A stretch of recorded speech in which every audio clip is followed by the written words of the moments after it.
اعوذ باللہ من الشیطان الرجیم بسم اللہ الرحمن الرحیم۔ آج ہم سورۃ القمر میں جو قوم لوط کا قصہ ہے اس پر ایک گہری نظر ڈال رہے ہیں۔ اور دیکھیے، یہ صرف ایک تاریخی واقعہ نہیں ہے، یہ تو جیسے انسانی نفس کا، ہماری اپنی اندرونی دنیا کا ایک آئینہ ہے۔ تو آج کی ہماری گفتگو کا محور یہی ہے کہ جب خواہشات، آپ کہہ لیں کہ انسان کی فطری اخلاقی ترتیب پر حاوی ہو جاتی ہیں تو ہوتا کیا ہے؟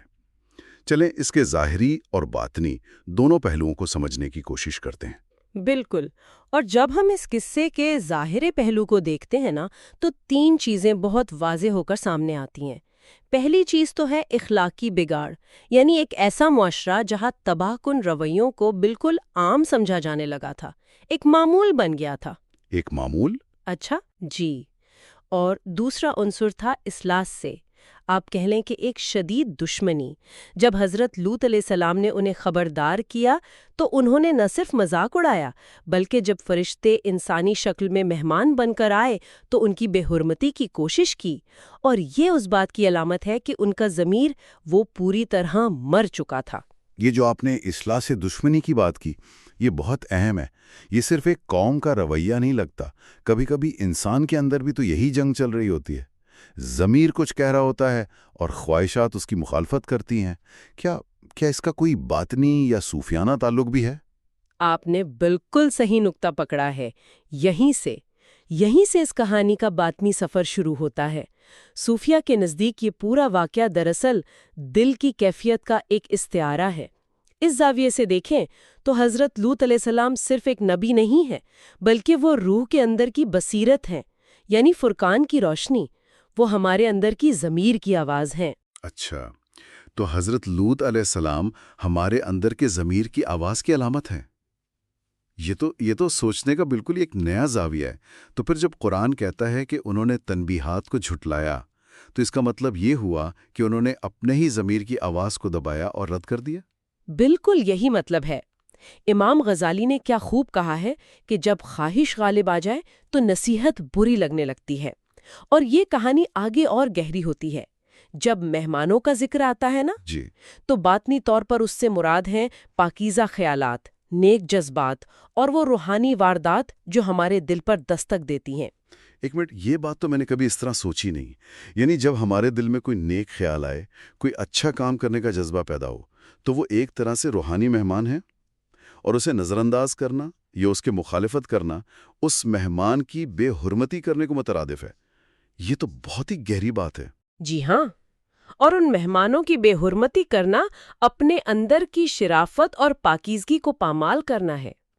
اسی طرح جب قرآن کہتا ہے کہ ہم نے ان کی آنکھوں کو اندھا کر دیا، تو اس سے مراد جسمانی اندھا پن نہیں ہے، یہ روحانی بصیرت کا چھن جانا ہے، سچائی کو دیکھ کر بھی نہ پہچاننے کی کیفیت۔ ابن عربی کے مطابق دل کا اندھا پن تم ہوتا ہے جب خواہش سچائی کا پیمانہ بن جائے۔ انسان دیکھتا ہے، سنتا ہے، مگر حق کو پہچان نہیں پاتا۔ واہ! تو اس کا مطلب یہ ہوا کہ اصل طوفان آسمان سے آنے سے پہلے دل میں شروع ہوتا ہے۔ یہ تو بالکل اس چیز کی طرح ہے جسے آج کل نفسیات میں مورل ڈس انگیجمنٹ کہتے ہیں، یعنی وہ ذہنی عمل جب انسان اپنے غلط کام کے لیے جواز تراش کر ضمیر کی آواز کو خاموش کر دیتا ہے۔ گویا قرآن اس نفسیاتی حقیقت کی طرف صدیوں پہلے اشارہ کر رہا تھا۔ بالکل، لیکن اس کہانی کا اختتام صرف تباہی پر نہیں ہوتا، اس میں نجات کا راستہ بھی موجود ہے۔ حضرت لوط علیہ السلام اور ان کے گھر والوں کو پھٹنے کے وقت بچا لیا گیا۔ یہ صبح 9 صرف ایک وقت نہیں ہے، یہ امید کی ایک بہت طاقتور علامت ہے۔ اس کا مطلب یہ ہے کہ اندھیرا کتنا ہی گہرا اور آرام دہ کیوں نہ ہو جائے، روشنی اور ایک نئی شروعات کا امکان ہمیشہ باقی رہتا ہے، بشرطے کہ انسان اپنے ضمیر کی آواز سنے۔ تو یہ امید کی کرن بھی اسی کہانی میں موجود ہے، یعنی راستہ بند نہیں ہوتا۔ اس سے کچھ عملی سوالات ذہن میں آتے ہیں، ہے نا؟